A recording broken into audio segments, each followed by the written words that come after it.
the Joe Gibbs Racing Facility in North Carolina, we're doing a forensic breakdown of the perfect pit stop. We've recruited one of NASCAR's best teams.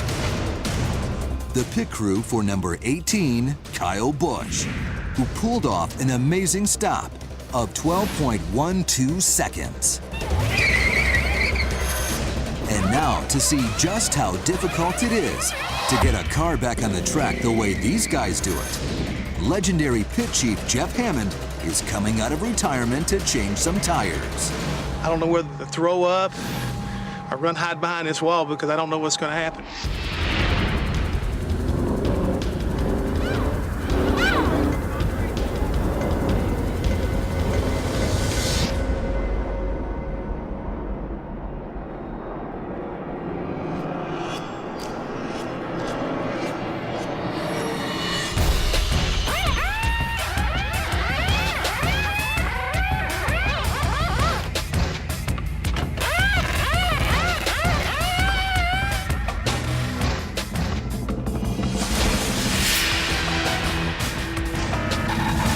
That's the 13-second target.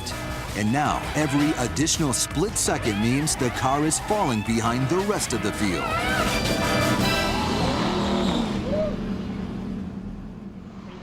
"23 seconds. What's going through your mind? Honestly? Yeah. I'm pissed off Why are you pissed off? because you don't understand how much fun it is to do this and to get an opportunity to kind of like go back to where it all began for Right. me, Right. to work with a great group of guys like this. You just kind of like you don't want to let them down.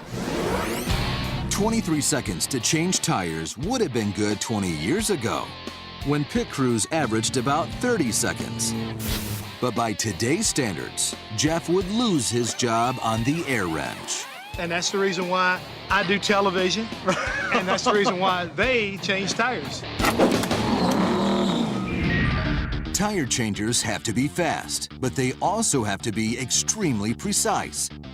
But how do errors in precision really affect the outcome of a race? Our motion tracking technology takes us inside the science of this high-octane pressure cooker. Tire changers are trained to hit all 5 lug nuts in 1 to 1.2 seconds, no faster. That's because, after changing thousands of tires, their brains have developed metronomic precision. Any change to this timing will begin to affect their accuracy. People say, well, why wouldn't you want them to hit it in 9/10 of a second? We find that when you go too fast, you're more likely to miss, and there's a tempo to hitting these lug nuts. If tire changers can accurately hit their lug nuts in 1 to 1.2 seconds, they'll give their drivers an edge by getting them back onto the track before their competition. But when a tire changer tries to remove the lug nuts too fast, his accuracy will decrease. If we relate this to a golf swing, if we try to hit the ball as hard as we can, more than likely our accuracy is going to be poor.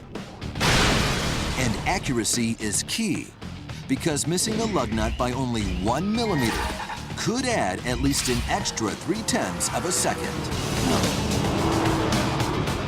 On the track, a car going 200 miles per hour covers nearly 300 feet a second. The length of a football field. That's right. This bumper-to-bumper traffic chews up an entire football field every second.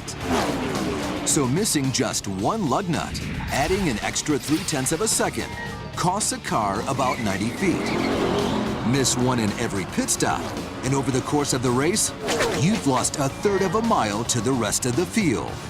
The difference between a driver finishing first and 21st. But what's really amazing about all these numbers is that as each pit crew fights for every second, the energy that they use over the course of a race is mind-boggling. If you add up all the joules of energy used by one pit crew during a race, it'd be enough to jack up their car 58 feet in the air. Add up the energy from all the pit crews over the course of a single race, you could jack up that same car almost a half a mile. So next time you watch a race, keep your eyes on pit row, because it's this race within the race that determines who sees that checkered flag first.